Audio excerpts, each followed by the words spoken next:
Hey guys, what's going on? Welcome back to the workbench, and this is Dan as always. Back again for another quick video on some projects that I'm working on. I have a couple cars that I've gotten here at some train shows, and I also got some cars on eBay here too. A lot of it's some newer patch out rolling stock, which I'm actually pretty excited about myself. And I got some custom leased locomotives again, so I'm sure you guys will find that exciting. But I got a couple cars here, and I kind of want to hurry through these, but still kind of describe them in a bit of detail. So I'll go ahead and get started here, and kind of brush through some of the more simpler models to kind of get them out of the way first. The first car I have here is one of the newer releases from Atlas. This is one of their 17,000 gallon Trinity built tank cars, and you can see this one's for Dowx. So this is number 72042. So with this one, I just wanted to have another kind of more modern tank car mixed in the fleet for chemical service. And since I see a lot of sodium hydroxide tank cars around here, in Ohio anyways, I decided it was kind of a necessity to have one. Excuse me.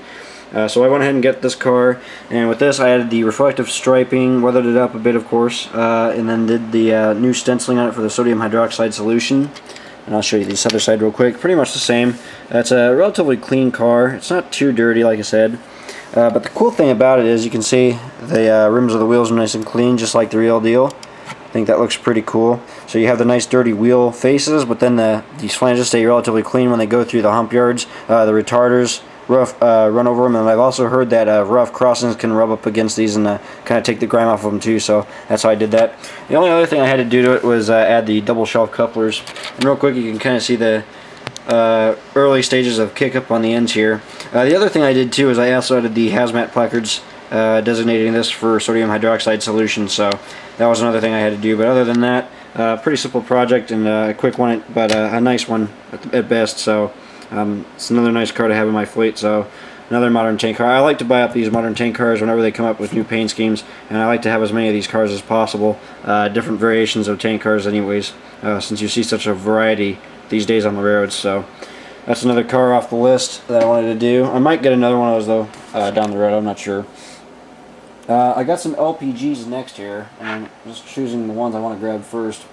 The first LPG car is another UTLX, former Triple Flags car. This is UTLX 95258, and you'll notice the large 8 here, and that was an interesting stencil modification that I saw in a picture, so I decided to do that on this car. I did some custom hand-drawn graffiti, a little bit of hand-painted stuff too. Got all the rust and grime typical of these cars since they've been around the main for a little while. You got the stencil modifications here. You got the fresh stenciling for liquefied petroleum gas. You got the vinyl cover kind of chipping away here at the bottom, and then you got the old stencil spray painted over real simply like that. They usually do that relatively sloppily, I've noticed on these cars. And then again you got the safety striping and all that. I faded down the car a little bit, and then of course the Triple Flags logo is starting to bleed. You can see it streaking down. I actually need to go over this with a little more water to kind of streak this down further, but I'll get around to that later. I just recently finished this one, like I said, so but it looks pretty good. You got some rust on the top of this one as well, especially on the hatches, like a typical LPG car usually has. But there's a good side shot of this one. And then here's this side. So again, some really cool looking graffiti. Saw these in a picture, so I thought I would do these alien eyeballs, whatever they are, on this side of the car. So I think those turned out pretty cool. Again, there's the stencil modifications. Important to kind of model on these cars, you want to have the liquefied petroleum gas and the non-odorized stencil. It's a requirement on these cars. So I like to go back and kind of update the decaling on these cars when I get them and whenever I can. So there's the first UTLX LPG. I'll go ahead and set that one in the back. And I actually have 4 of these. This next one is UTLX 951561, and it's about the same as this one. It's just a little bit cleaner. I did do a little fading on this one too. Again, the Triple Flags logo is completely gone. You can see it's just nothing but a white decal now. It's completely faded and it's bleached. So obviously renumbered this one, added the safety stripes to it, did the weathering to it. Then again on this end, nice stencil modifications, as you can see. Another variation where it was a quickly spray painted stencil of non-odorized on the bottom. So you can see you got the paint halo around it, which is pretty cool. And then you got the vinyl covers on the bottom here as well. So that's another really cool variation for the stenciling on this one. And then here's this side, as you can see. And on this side, I try to do some scraping on the side of the car. So that's what these streaking and these rusty patches are. Something rubbed up against the panels on the side of this car once, or at one point in time, and kind of scraped up. You can see the safety stripes are kind of chipped away too from whatever hit the side of it. And then you got the modified stenciling as well. So I kind of, on these, I also keep the kick up relatively clean, or relatively minor. It's not too much of a direct spray. It's more over kind of a, more of a fanned out kind of a pattern of a spray like this, as you can kind of see like that. Not just the spray itself, so looks pretty good. So there's the second one. And then the last GTX Lpg I have is one I just recently finished, actually just of yesterday when I got off work. This one's really cool. I did an actual UTLX Lpg, not a triple flags. So I renumbered this one, added the safety stripes to it, did the custom graffiti off of some photos. You got the custom re-stenciling for the LPG, as you can see. Now what's really cool about this car is the double set of safety stripes. And you sometimes see this on cars that have had safety stripes since the early 2000s when they were first applied. In this particular case, the old stripes wore out enough that they ended up spray painting over them in some areas. We can see the paint has chipped off, and then you can see the new striping in place there. So you got the old striping and then the new striping, which I think looks really, really cool. I've seen this on a lot of these LPGs recently on trips to Fostoria, where they take the transfer and head south off of the B&O there in Fostoria, like I said. So another cool modification there on these cars. So I did a variation of that on this one. And then on this side, pretty much the same, but really cool. Another nice car. And then this next one is a Gtx Lpg Tank Car. And this one is Gtx 65371. And you can see you get the custom graffiti, the safety striping, the weathering, the stencil modifications, the fresh stenciling for liquefied petroleum gas, as you can see. Pretty another nice variation of one of these cars. And then here's the other side of this one. So these are really nice cars. Love these LPGs. Like I said, buy them up when I can, whenever I can find them. Nice cars. Okay, and the last CGTX car I have here is CGTX 65151. You can see I did a little bit more heavily of weathering on this. You can see the top portion of the car starting to corrode pretty good, so you get that dusty, patchy rust, and you got a lot of rust streaking at the top, especially on the walkways. Obviously, all the typical weathering, the kick up, and all that. But added the safety stripes. Excuse me, added the safety stripes. Got the new Canadian hazmat numbers on there, just like the prototype. And then here's the other side. So that's the second CGTX LPG car, and again, I buy up this road number when I can find it too. They only make 3, so obviously when I get like a bunch of cars like these, I usually have to renumber them. Matter of fact, like all these are UTLX cars. I got some CGTX cars in that drawer, and then I have a couple more CGTX, TILX, and assorted roads in this drawer here. But it's kind of hard when they only make 3 numbers of a certain car, because you usually got to go back and renumber them. So that's what I've kind of been doing in bulk with these cars. So I'll actually go ahead and put this one back just to kind of get it out of the way for the moment. Sorry about that. There we go. Alright, so getting back to some more projects that I've done. Another car I recently got at a train show is this Intermountain CP-AA covered hopper. This is 629172. It's a stencil patching, which is pretty neat. And with this one, I did this one off of some photos.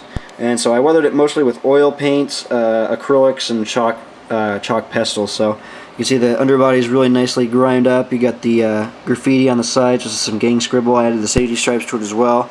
And you can see the rusty bearing caps on this one, which is another really cool feature about this car. And then the rust especially came out really, really good. I'm really happy with the rust on this car. You'll note that the hatches are relatively clean, and that's something you really need to do when modeling a rust bucket like this. You need to keep the hatches pretty clean, since they're like I said, plastic. They usually stay pretty clean, but you can scratch them up a little bit, like you can see there. They are a little dirty, but you want to keep them still relatively clean. Then on this side, you can see again a lot more detail in the rust here, all done by hand, of course. But it came out really, really good. You even got some scratches down the side of the car. You got a few rust spots here and there, but overall, really nice car. Looks really good. And then I got the rusty walkway panel here too. You can see it's all rusted to hell, and it looks really cool. And then there's the kick up on the ends. You can see you got the spray and the splatter, and then the streaks up the ends, and the same on this side. So this car came out really good. I'm really happy with this one. So this is another Intermountain car I'll be going in service on my fleet. I really, really like those. Those are nice cars. Another Intermountain car I got recently is a Canada, a classic red Canada cylindrical, and this came out really awesome. I'll try to show this as best I can. It's kind of hard because it's such a bright color. It doesn't show up too well on this camera, but with this one, I did the patching on it, did all the weathering, I did the safety stripes, and then you got all the rust and grime. If I can actually get this in the shot, I might have to do it this way. I don't know if that's coming up, if you can see all the grime that's down the side of the car.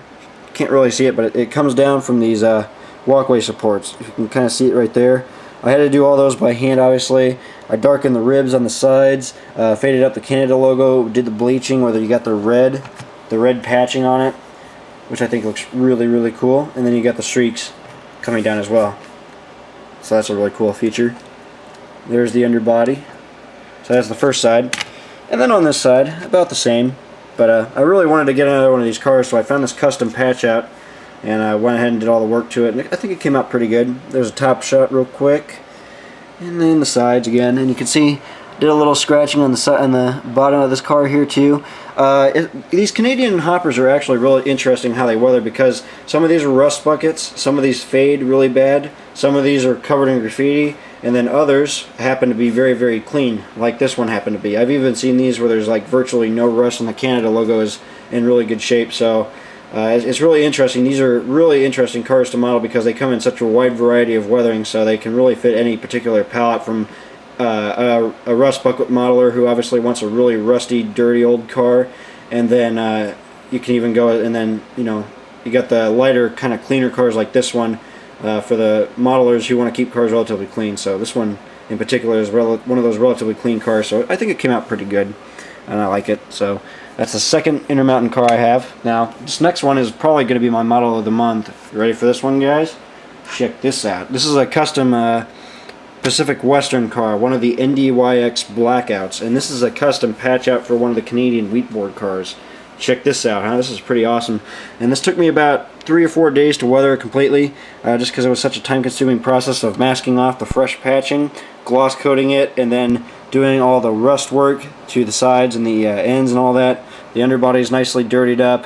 You can see the replacement hatch doors on the bottom and the replacement hatches at the top, which look really cool. Grimed up the walkways, obviously, grimed up around the hatches.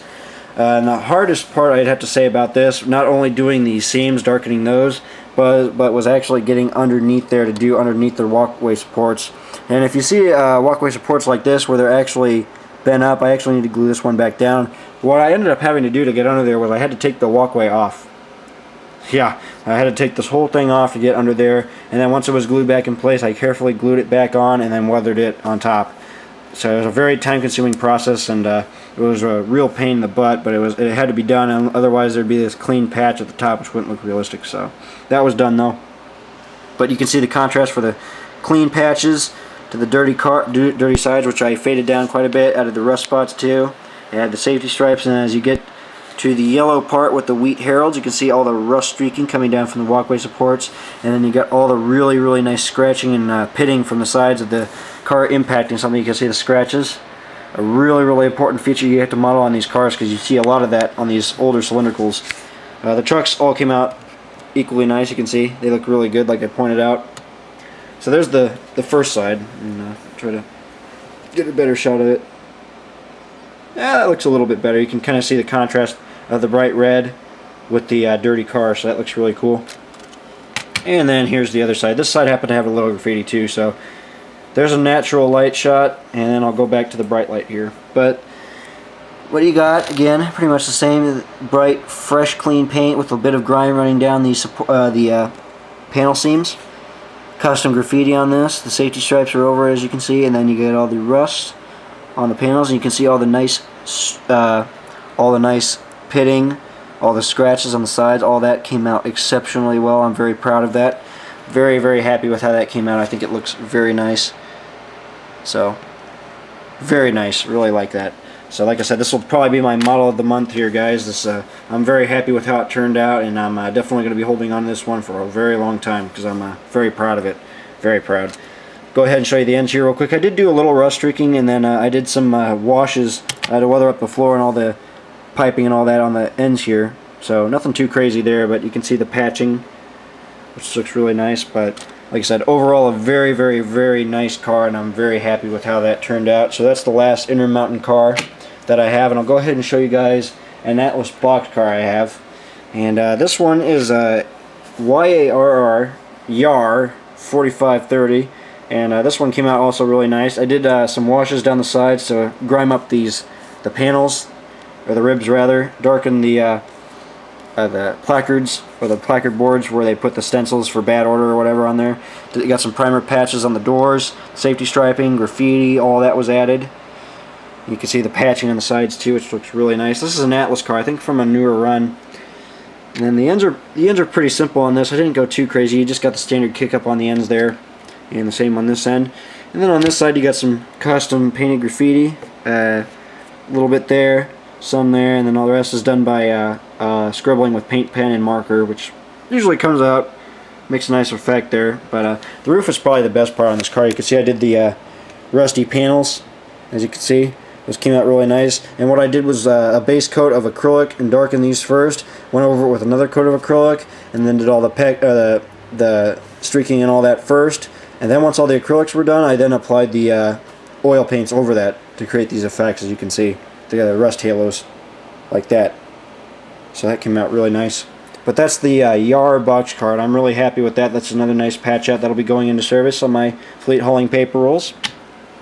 Now, these next two Boxcars are exact rail Boxcars as we move along here, and both of these are done off of photos, and these look really, really nice. You can see I got the custom painted graffiti, all the hand done stuff there, and then all the stuff on the doors. Put the safety stripes over them, weathered them. The cars themselves are not too dirty, but I did weather them where needed. Like you got a lot of the kind of darkening where I did some washes down these pieces here, and then you can see the roof is a little bit rusty. From a few years of service at this point. So that's the side of this one, and then on this side you got the double playa, which is really nice. I saw a picture of this and had to do it, and it came out pretty nice. It was very time consuming to paint all that though, obviously by hand, but I'm very proud of how that came out. You can see it looks really good. So that's the first TTX car. That's TTX 504564, and that car came out really, really nice. I really like it. Focusing on 504456 here, you can see again you got the pretty much about the same. Some hand drawn graffiti, custom painted graffiti, safety striping over that, and then on this one you can see I did the blue bearing caps on this, and I just kind of did a more faded blue paint on this to indicate that they're a little older. So that all came out pretty good, but I'm really happy with how those turned out. And then the roof's pretty simple on this guy, the ends as well. And then on this side, not too crazy with the graffiti. Pretty simple, you can see. So you got a nice variation here. This side's nice and covered in graffiti, and then this side's relatively clean, like I like to have model on these cars, so that came out pretty good. But yeah, these are my two exact rail TTX Boxcars, and I'm very happy to have finally been able to get a pair of these, because these are really important to have in a modern manifest, like I said. So they came out really good. Go ahead and set these aside for now though. But really happy with those, like I said. Last Boxcar I'm going to go ahead and show you guys here is another patch out car, and these are a recent release from Athearn, and I actually got two of these. The first one I sold on eBay, and then this one I kept. And I did this one off of photos, but check this one out. This is another really, really cool looking car. This is SSW 62644, and you can go to railroadpictures.net and look up photos of this car, and you can compare it to what I have here. So I did all the custom gang graffiti on this car, as you can see. It put the safety stripes on it. Nicely enough, the fading was already done to this, so I barely had to do any fading to it, but I did have to do all the rust pitting, darken the paneling lines and all that. I had to do all the rust spots and all that, of course, which was pretty time consuming, but you can see I had to do that. Beat up the logo a little bit, but this side came out pretty good. And then on the roof here, you can see the roof is extremely dirty, and I did that with a nice bit of acrylic washes, a lot of hand-done acrylic painting, and then a little oil painting, and then of course I went over it with a paper towel to kind of brush it off to create those effects of these areas, the raised areas being relatively clean. So that came out pretty good, the roof especially. There's end one, end two. You even got the safety striping. I did the safety striping on the ends here too, these small little bricks that they put on the ends for the safety striping. I think that's pretty cool. And then this side. Now, I don't particularly like this side as well. I did do it off of photos, but I just don't like the graffiti. But since it was there on the real car, obviously I had to do it like it. But the graffiti itself just looked really sloppy on the real car, so obviously I had to copy it. it looks good. Don't get me wrong. I did it just like the prototype, but I just don't like the graffiti itself, just because I don't think it looks cool. It was just quickly done, obviously, by whoever did it. So put the sage stripes over it, obviously, and then I did all the rust and all that, all the rust pitting. As you can see, all looks really nice, and that was the most time-consuming part. Was obviously doing all that by hand. It takes quite a bit of time to do that, but I'm very happy with how the car turned out. You can see the underbody. You can see the wheels are nicely done. The rims, of course, nice and clean, as you can see. But I think that boxcar came out really, really cool. I'm really happy with it. We'll go ahead and set these cars aside. I'll make some room here real quick. But to finish up this video, I'm going to go ahead and show you guys, I actually lied to you. These are not the last 3 Intermountain cars. I actually have 2 more, and I'm going to go ahead and show you one to start with. This one is not weathered, as you can tell. This is CNLX 5247, and this is one I have yet to weather. But I recently just got these. These are one of the trough hatch cars, which haul a dry clay product currently. So I got to do this one up yet, but I want to have this car as contrast to the next car, which I'm going to try to bring in picture here. It's actually kind of hard to get it. But if you have, take a good look at the clean car. Now, take a look at the finished product. Check this out. Move this out of the way. This is the finished product. A nice, crusty looking clay car here. And this one, as you can see, is extremely filthy in terms of the spillage down the sides. It's a very extreme spillage. And I'll go ahead and I'll get to the top here in a minute. But what I did the underbody first, welded up the trucks, the underbody nicely. You can see how they got all the grime on there. Did the trucks and everything. Did the washes on the bottom to cover up the panels on the floor panels and all the brake equipment on both ends. On both ends, like I said. And then the most time-consuming part, I did the ribs, darkened those, but you can't really tell. Actually, looking back, it was kind of pointless to do all the rust streaking coming down from these walkway supports and all that, because it all just got covered up by the kaolin, or not the kaolin, but the clay spillage down the side. But what I did for the clay spillage was I first did some dry brushing down the side, and then I followed and did the rest of the actual more contrast streaking by hand, which is really the only way you can do it to make it look right. But you can kind of see it's some really thick streaking like you see on the real cars. And I did that with some acrylic washes, as you can see, and I had to do all these one little bit at a time to create these. It was very time consuming, and it took me like 6 hours to do both sides of this car, but it came out really good. So it looks really good. But once I did the acrylic washes, then I took some AIM powders and followed behind to do some of the chalky effects, like you see the haloing around them. So that came out really good. And then we'll move on to side 2 real quick. Pretty much the same, but you can see the nice chalky sides. I think that looks really cool. Very happy with how the car turned out. Of course, I had to modify the safety striping, so I patched over the old stuff and then added the new safety stripe into the bottom, just like the prototype, so that looks pretty cool. But the streaking came out really good. I'm very proud of that. But as we get to the top here, check this out. You got the clay spillage at the tops of these hatches, which I did with baking soda. And I layered it with baking soda. I put some white glue on the bottom, sprinkled it over first, dull coated it, and then sprinkled a little more over it.